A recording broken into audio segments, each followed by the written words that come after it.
Hello, welcome to our session, Brand Magic, Unifying Your Digital Workspace with Power Apps and SharePoint.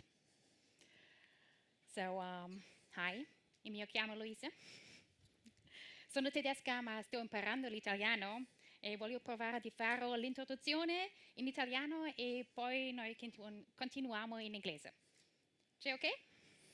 Ok, grazie. So, sono un'architetta soluzione, che significa che sto costruendo applicazioni eccellenti con Microsoft 365, Power Platform e Azure. Il mio motto è cambiare il mondo un'app alla volta. Cool, Sì, cool. Sono una principessa e un punk nel cuore. Sono una rana molto felice e una madre non dei draghi ma delle figlie. Loro hanno 14 e 19 anni. Sono una buon gustaia, io adoro la cucina italiana e io voglio tutti i carboidrati. Un applauso. Mille grazie. Ho ricevuto l'award come Microsoft MVP, Business Apps e Microsoft 365 Dev. Sono un open sorceress e una troublemaker. Sono un membro della Microsoft 365 e Power Platform Community Team. Noi amplifichiamo il lavoro che la community fa con samples, indicazioni, community calls e altro ancora. Io amo parlare di DevOps, UI, documentazione, accessibilità. Vi trovate il mio blog su m365princess.com. Sono a Twitter a @ Freese. I miei pronomi sono she, her. E io sono molto nerd. Mi piace costruire Lego. Questi sono i miei emoji più usati. Io credo profondamente nel concetto di sharing is caring. Il mio colore preferito è FF69B4. Sì, c'è hot pink. E sì, io conosco questo valore hex alla mente. Il numero preferito è la 42. Chi altro? Brava. E infine, ma non per questo meno importante, dico spesso it depends. Correct, yeah. Mille grazie per la sua pazienza. Io ovviamente non parlo tedesco, ve lo dico già, ok? Faccio la mia introduzione in italiano e poi switchiamo in inglese. Mi chiamo Fabio Franzini, sono amministratore di una società che si chiama Apvee Solutions, sono MVP in 2 categorie, Microsoft 365 per la parte di sviluppo e Power Platform. Lavoro da troppi anni nel settore IT, prima come consulente, adesso con la società e vabbè, mi avete forse già visto in qualche altra conferenza italiana o internazionale.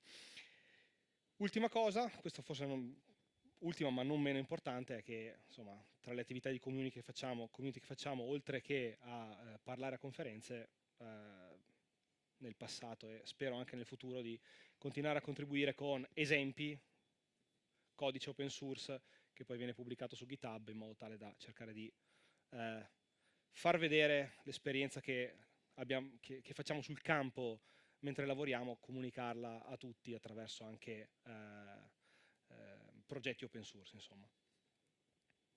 Can we switch in English now? Yeah. Okay, so let's switch to English. First of all, thanks to all of our sponsors. Please just go to their booth, give them a hug if you like to, because without them, events like this would not be possible. That is very important. Okay, so here's our agenda for today. So I would like to speak a little bit about the ideal world that I would like us to live in, app-wise. Then I need to talk a little bit with you about the ugly truth that we're all facing. Then I would like to talk about how we could solve this in Power Apps. Fabio will cover how to do this in SharePoint, and then we will assign homework to you. So it is like a little bit in school, but I promise we will make it just like a little bit more fun and a bit more educating as well. Okay, so in an ideal world, I have two wishes. First, Power Apps would be better and would just like enable me to create brand aware apps, and that they should be accessible by default, and that they should be performant by default, and that everything works out of the box, because that is what Microsoft promised me. Who's experiencing that? Just raise your hand if you experience that. Oh, you do. You need to teach me some tricks to that. Second thing that I would like in an ideal world is that customers would understand what I mean when I say I prototyped something. Because what happens to me is the very, very ugly truth. And that is, I prepare a demo for a customer, and it's really a very, very good demo. I wouldn't say the best in the world, but it's just like, it's okay enough. And the only thing that they want to know, can I have this in red? And I was like, yeah, of course you can have that in red, and yes, I can make your logo bigger, but can we just like talk about all the functionalities and all the features and all the cool things that the app does? Can we talk on that level? And unfortunately, they are not there yet, because the missing brand color is preventing them from moving forward. And that to me is an issue. And usually what we do when we prototype, this is just like really, it's a stand-in for a final product, and it's really the quick and dirty issues version of the app that you will ever deliver. And yes, aiming for good enough should be okay when we are prototyping. Unfortunately, Microsoft tells us that Power Platform is already prototyping. And to that I need to say yes but no. So yes, it is super easy to get something to work, but it will be ugly, it will not be accessible, it will not be performing very well, and it won't adhere to a certain brand. Okay. Let's talk about apps. First apps that I see at customers, they are slow. Anyone experiencing slow apps? Yay! How much do we like that? We don't. Then we see apps where the design doesn't match the brand. And at the intersection of these two circles, we have users who won't like this. And then we have a lack of context. And by context, I mean an app that is running in Teams and does not look like Teams. Feels wrong. So when the design doesn't match the brand, nor the context of the SharePoint site or of Teams or just like whatever, then it feels wrong. And if it lacks of context and it is not accessible, then it is excluding people proactively. And we do not want to do that, right? And if it's not accessible and it is slow, then users will find workarounds to the app that we carefully crafted, where we put effort and money and energy and lots of tears and blood in it.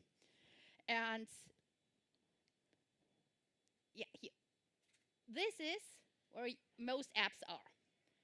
They are neither of anything, which means it sucks, frankly. Okay. So what are our options? Theming. So I could just like apply a theme. We have classic and we have modern controls now. Classic themes, they are all ugly.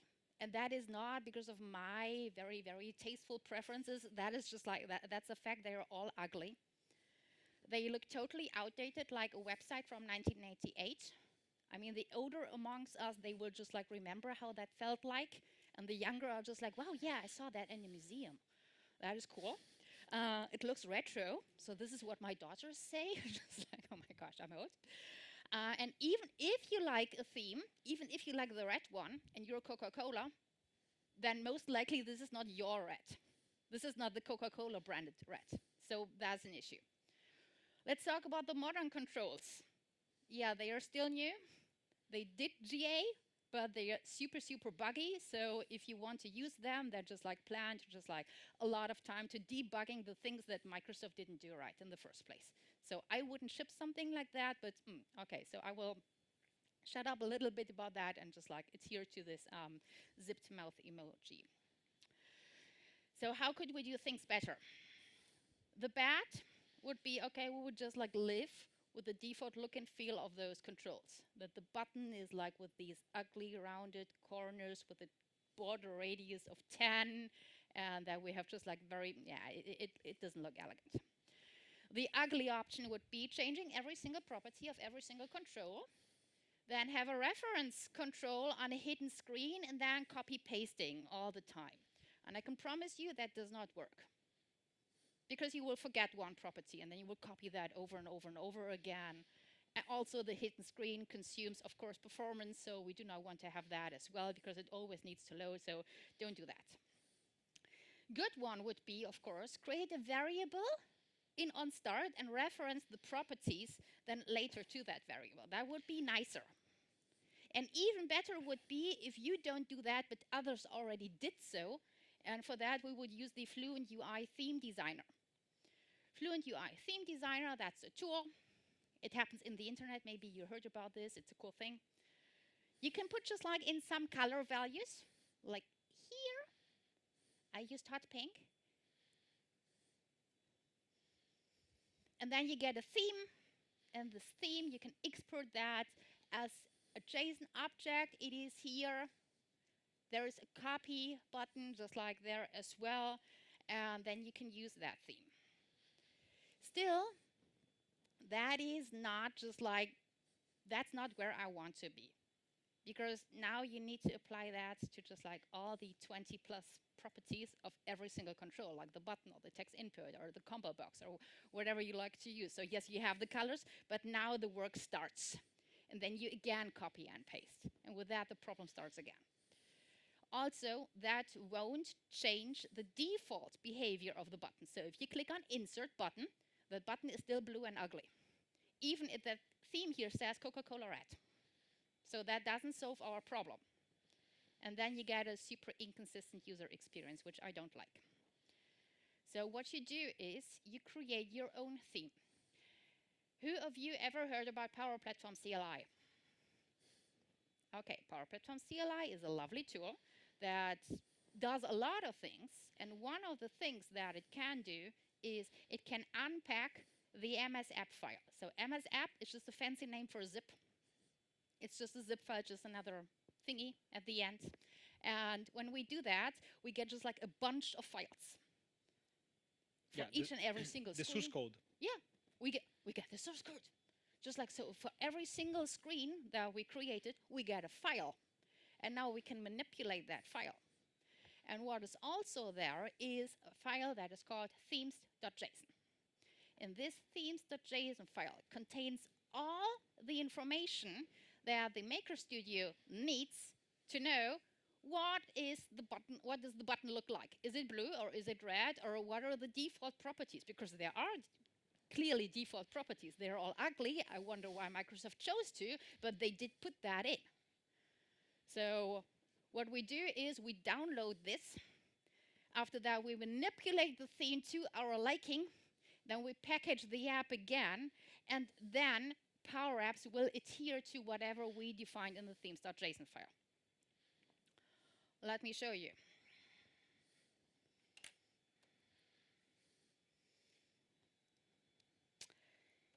Let's go in here. So usually it looks something. Let me zoom in. Wow. Wait. Yeah. Usually that looks something like this. So we have a default theme, and of course this default theme has a default color, and that here, this RGBA value, that is the ugly blue I was talking about. And this is nearly everywhere. So what I did is I created a themes.json. If I now look up, so what is the control for the button look like? I said, for instance, the fill property should be a variable that I call global app colors dot primary 1. We will keep that in mind for later, okay? And I went just like through all the properties, and this is a very, very long file. Lots of lines, because every single property has just like, I don't know, a gazillion of properties then as well, and needs to be assigned with a value. So I went through all of that and cross-referenced that. What we now do in Power Apps, go away. What we now do is we go to the on start.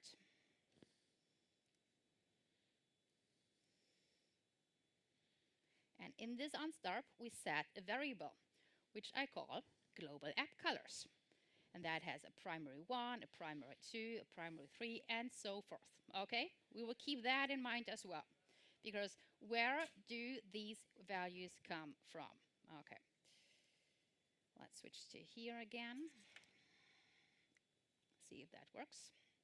Because we still have a problem with that. So now I can, of course, manipulate the theme, and I have the theme, and I upload this, and the Maker Studio will adhere to that. So if I click Insert button, it will now be Coca-Cola Red if I put that into the themes.json file. That's cool. But what if my customer, if that is the Coca-Cola company, which is not my customer, but everyone knows the Coca-Cola Red, but what if they now said, yeah, that's cool, but we now need to have a Power App for Fanta, which is orange and not red. So I can't change that on the fly because I needed to go back to the themes.json file and change a gazillion of properties to do that and then package this again. So I would say, hey, dear customer, I can do this next week or tomorrow or whenever. So I can't do this on the fly. And what about all the other assets like fonts and images and typography, just like everything? So that is still an issue. What we do want to do is we want to adhere to the entire brand, not only one aspect of it, not only one color. I want everything. But what usually consultants do, and I was guilty of that as well, so I can blame myself as well, is we receive from a customer or from the internal customer, doesn't matter, a document about corporate identity. And then on page 17, somewhere, we find 2 color values and a font. And we put that somehow into the fill property of the button. Meh. That's not ideal, right? Because that usually is outdated, that document. All these documents are outdated. So what we do is the following. There is a lovely website. It is called brandfetch.com. This brandfetch.com does the following thing. I will enter a name like Microsoft, and what it will do is it will just like return everything that I asked for. We'll return the fonts and the colors and the icons and some images and everything I need to know about the brand Microsoft. Let's try this again. Let's put in, I don't want to do whatever, Spotify. What it does is it will just like return all of that, but for the brand Spotify. Now guess what? They do have an API, which is lovely, because if they do have an API, I can have just like a programmatic access to those values. So if I look at the API documentation, there's only one endpoint. Cool. Which is super cool. It makes things for me as a developer super, super easy. And if I hit that endpoint, so I need to have an API key. So I do not need to have an app registration or just like anything like that. I need to have a simple API key, which I get. And after that, I need to hit one endpoint. Now we know that in Power Apps, I can't just like directly hit that endpoint. So I need to create a custom connector to wrap this API. It's just a proxy so that I can talk directly to the API. So what I did is I created exactly that custom connector. So let me show you how this works. So we are here in the custom connector, security. I do have an API key. I won't show you this API key right now for obvious reasons. But then I have the definition, and I call it get brand because that is how the endpoint is called. And I will exactly hit that endpoint. And of course, the domain name that I need to ask, like Microsoft.com or Spotify.com, that is now the variable that I will pass in. Super, super easy. If I do this, I select test in here, and I go for, yeah, whatever. So let's do Microsoft.com again. Need to accept application JSON. I do the test operation here. Then you see it does not only return a status 200, but also it gives me just a lot of information, like what is the LinkedIn of and the Twitter and just like everything, the formats and the colors of the brand Microsoft.com. Now I have that in the custom connector. On the other hand, I have the themes.json file where I put in variables that are cross-referenced in the on-start menu. what if we now combine those two worlds? What if I now collect it with a call to that API, just like the colors, and get those in return and pass those into the variables that I already defined? So this is exactly what we're doing. Let me show you here. We're again in the on start of an app, and I just do a clear collect. I collect it in my collection call brand because I'm just like very, very structured like this. And I call that. I put in here Microsoft.com because it's on the on start. So that is just like the default setting that everything is for Microsoft. And I collect the colors, I collect the fonts, I collect the images, I collect the links, the logos. And after that, we see that we now look that up in the global app colors.primary1. So that is just a lookup on that collection that I did previously with a custom connector that calls the brand fetch API that passes in the values to my themes.json file, which I then cross-reference in the onStart. Everyone okay with that? Okay, so that's super cool. So now I do not only want to do that for Microsoft.com, but maybe now I want to put in something else. And as I already showed you how this is looking like for Spotify, I will set the theme, and now everything adheres in my app to that new theme. So now I created another screen, of course, just like for demo purposes. What is the app that every customer wants to have? It's the leave request app. It's just like super simple, but it's just like, it's here to demonstrate the purpose. So I want to go on a very, very long leave, and I have just like a couple of choices. What can I do because I can't even, or I have something better to do, or I need some me time, and I will submit this here, and you can see that the entire app adheres to that. So what happens now if I do, if I now want to insert a button? What will be the color of the button if I insert a button? Is it blue or is it green? Green. Yes. And why is it green? Because I changed the default appearance of that button, and I can do this on the fly. And when I now, let's do this. When I now go in here and say, this is, tell me another brand. IKEA. Apvee.com? Yeah. Okay, so Apvee, which is Fabio's brand, super cool.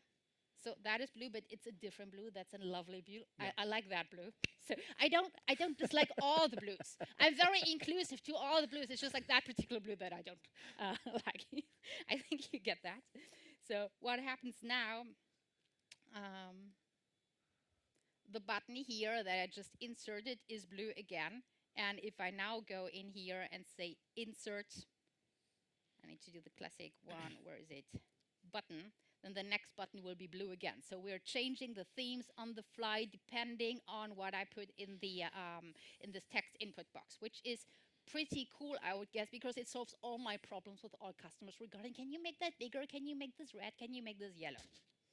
Okay, now we would like, of course, to do the very, very same thing in SharePoint. Yeah. Yeah. If it's possible, maybe. Let's say I wouldn't know how to do this, but you do. Oh. Yeah. Okay. So now, so we talk about the Power Platform, low code. Now we start to cover the SharePoint framework part, and in general, SharePoint stuffs regarding how to apply on a theme.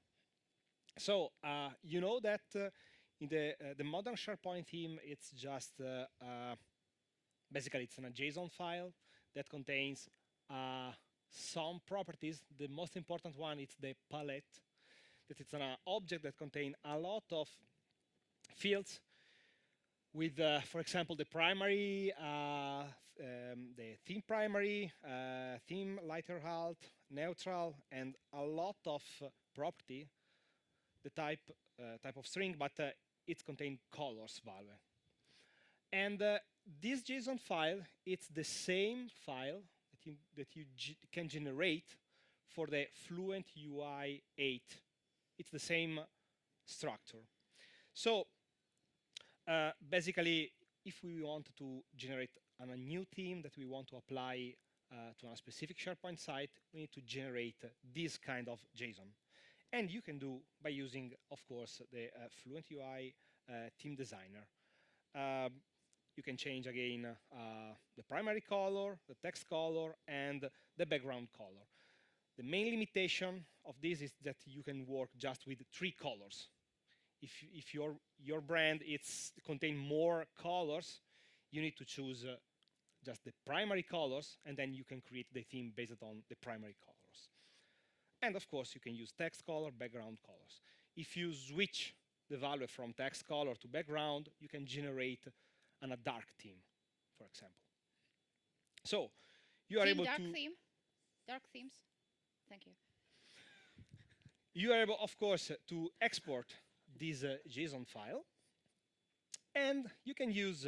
There are no at this moment there are no UI inside SharePoint to automatically paste this JSON file and then click on apply or something like that. But you need to use the PowerShell, for example, by using the SharePoint Line Management Shell. So there are some commands like add, get, remove, set or get the hide default themes, and in this way you are able to manipulate the theme that you can apply to the site that you want. Or if you want, you can use the REST API. There are some samples into the PnP web parts repo that contains the code that use the REST API to retrieve the list of the themes or modify or apply a new theme. The API is the same, so add a tenant theme, delete, get, or apply and update. But from the code part, now we have to understand how to use in the code. There are 2 ways. You can use by using the CSS way, or you can use by using the code. By using the CSS way, there are 2 ways. Again, you can use some predefined class names that it's already defined inside SharePoint. So if you create something inside SharePoint, you can use like MS BG colors dark theme to apply this specific value. Or if you want to put this value inside your CSS or SAS file, you can use a strange syntax. It's come on, this one. And basically, we need to specify a string that contains in that format the name of the property of the palette that you want to apply and the default value if this value is not present, basically. But I prefer to use code because usually I use the CSS in JS library. I don't like to write SAS or CSS manually. I prefer to use something like the code to define the styles. Or, for example, yeah, we want to manipulate in real time the value that we want to apply. What happened? The audience agrees with you. You agree with me? We, How many people like to write CSS? We do not like to write CSS No. manually, right? Yeah. Yeah, so I prefer to write code and not CSS.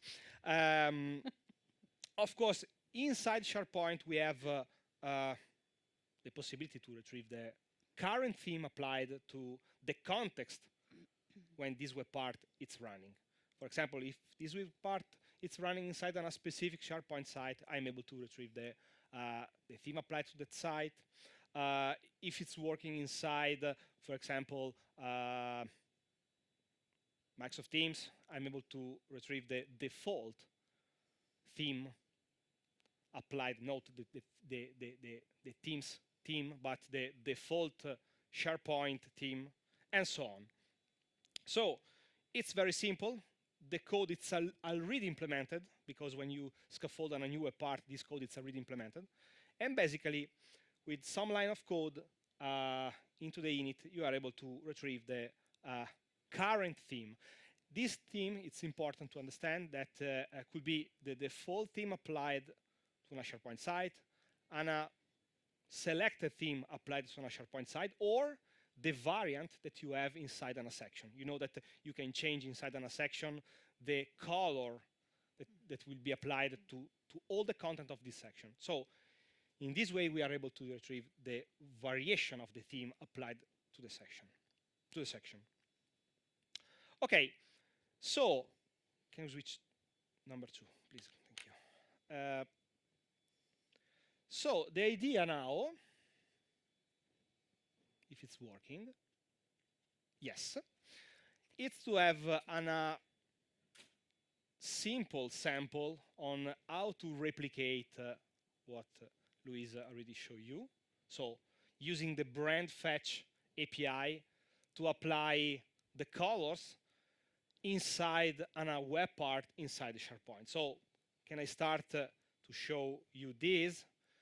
I created this web part, so it's published inside my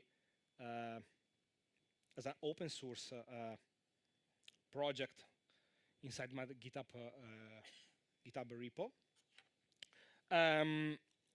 You see that now the color of the checkbox, for example, or the button here, it's green because the default theme of this site is green. But what happens if I try to put here, for example, again, Apvee.com, and click on search? I'm able to change with the correct color from the color palette. And I implemented this functionality to generate on the fly the dark theme. So by using, of course, the colors that come from brand fetch for Apvee.com. Here we have the simple text area that contains the JSON file generated by the code to apply the correct Fluent UI 8 theme inside the web part. I want to switch to the code. The web part, it's very, very simple. So, of course, all start with the brand fetch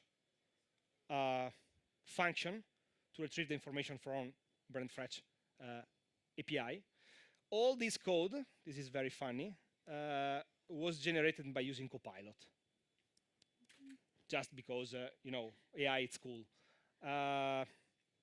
Yeah, I create just a little prompt to inform that I want to create a function that retrieve information from brand fetch API. I put the correct string, and then I pass it on a sample of the JSON result, and Copilot generate me the function, and of course, the most important part, all the interfaces, TypeScript interfaces, to map the result object that come from brand fetch. So the API, it's very simple. You know, the second part, it's to implement a function to generate the correct Fluent UI 8 theme based on the primary color, text color, and background color that come from the result of brand fetch. So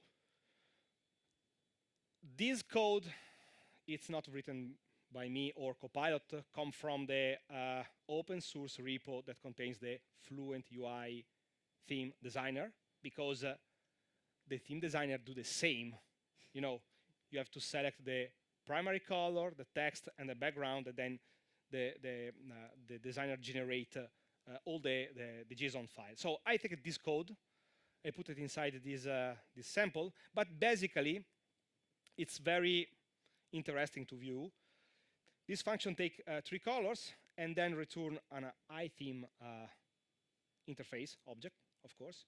Inside the Fluent UI 8, we have some themes rules standard creator. It's an object that contains the rules on how to create all the colors for the palette.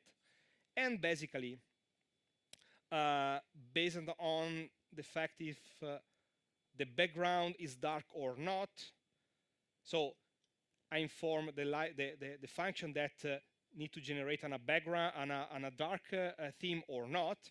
And this is the code just to set the slots, because so the generation works with the concept of the slots of colors.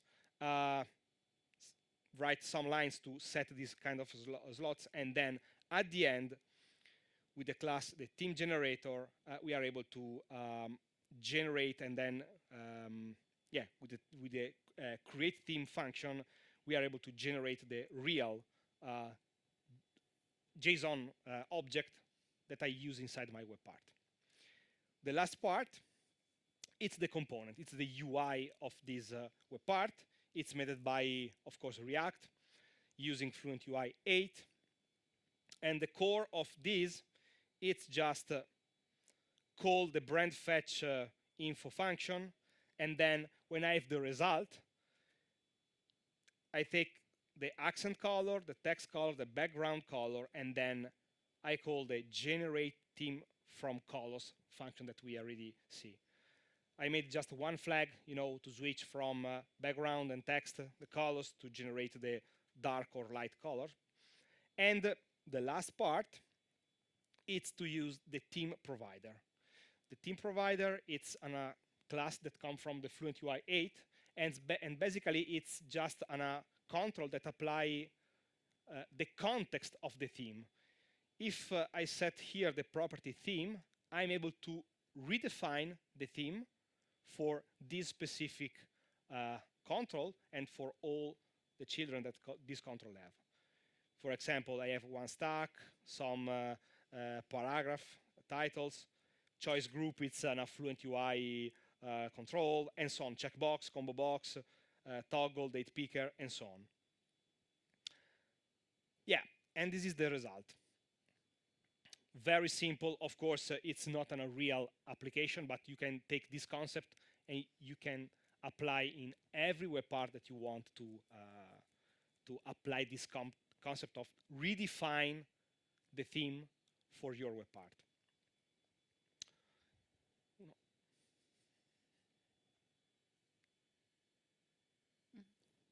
Okay. We talk about the colors. Now we have to talk about the fonts.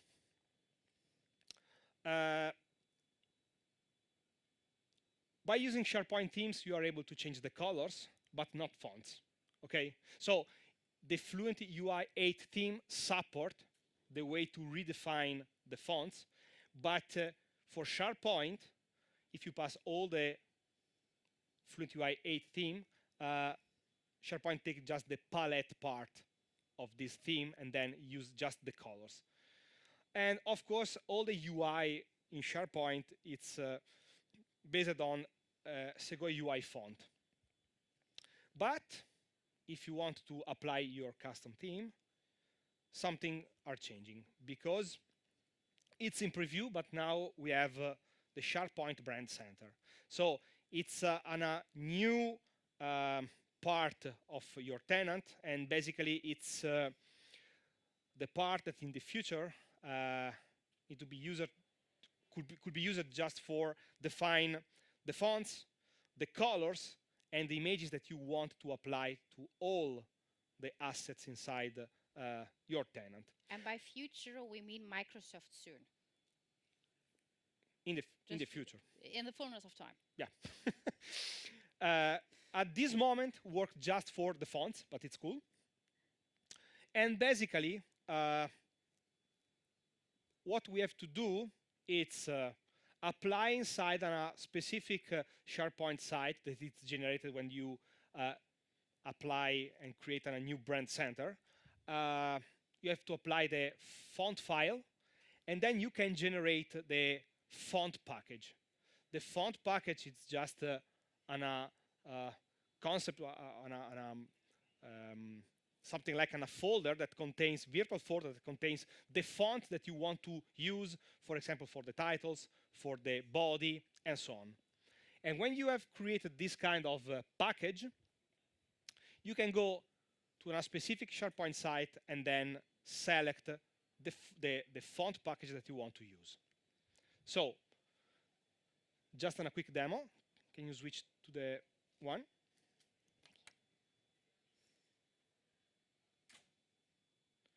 First of all, you need to navigate to the admin center in your tenant.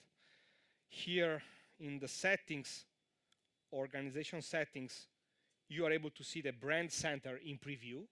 If you click here, you are able to navigate to the brand center page. You can access to the brand center site if it's already created, otherwise you have to create first.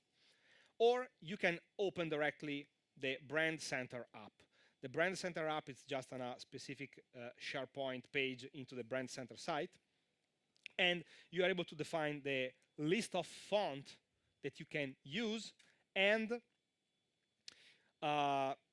you can create a new font package. In this case, I create the font package named Apvee test, and I use just one font, but we can define the font for the title, headline, body, interactive, and stop. You are able here to see all the fonts defined, and you can check directly on a preview for SharePoint at this moment, or in Viva Connection.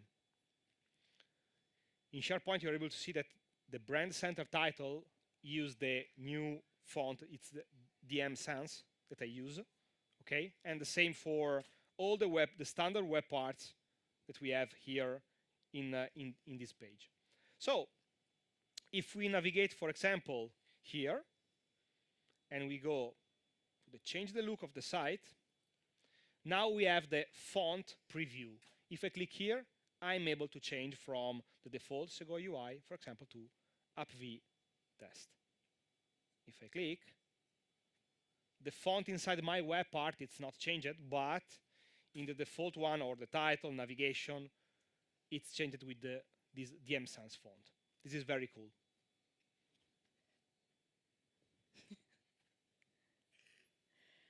Okay, now comes the homework part. So first, homework for Power Apps people. Please, please, please, please enable the makers in your organization and create a template based on your brand in Power Apps. Also, please consider to expose your brand on an API. It does not need to be brand fetched, so you're on it. Whether you want it or not, you can claim the API and say, hey, that's me, then you got to pay for that. But just like put that on Azure, just like put it somewhere so that that becomes the single source of truth for your brand, so that you just like expose that and all the developers in your organization can consume the values of that. That would be just like super, super lovely and a very consistent user behavior. Then, of course, explore the new SharePoint Brand Center. It's super shiny, it's new, it's in preview. I know not everything works right now, but just like it's a cool thing. Don't accept the defaults. Just like make something out of SharePoint and Power Apps. And last but not least, please go check out aka.ms/community/home. So this is just like the PNP homepage where we share all the samples, all the guidance, everything. There's a QR code if you can't remember that URL. And with that, we say grazie. And please, remember we like to be here. Yeah. We would love to return next year because ho fatto un promesso che la prossima volta voglio fare una sessione completa in italiano. And for that, we need your session rating, so please do that. So if you did not do that, go check in and then just like rate the session. And with that, we're here for questions. Yeah. Thanks.